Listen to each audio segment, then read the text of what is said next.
In this last lesson, we cover something that goes a little bit beyond trail braking, but it's important to think about because it is the final step in our braking process. So when do we let go of the brakes?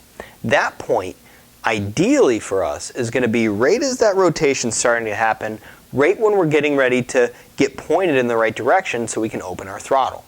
We've already talked about we do want to go right from brake to throttle.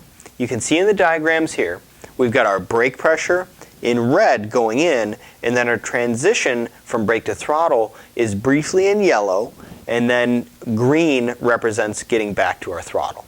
So this transition from brake to throttle has to be really smooth, as with everything we do on our motorcycle.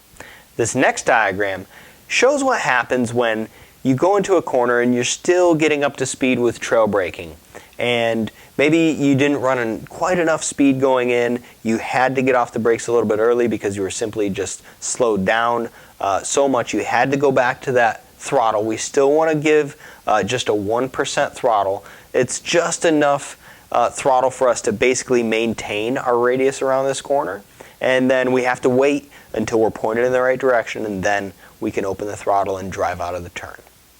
In this next diagram, we can see what happens when we go in and go to the throttle too much. We give too much throttle, more than 1%, more than just that maintenance throttle to have our line just stay static around the corner. We go back to too much throttle too soon, and we're gonna run wide.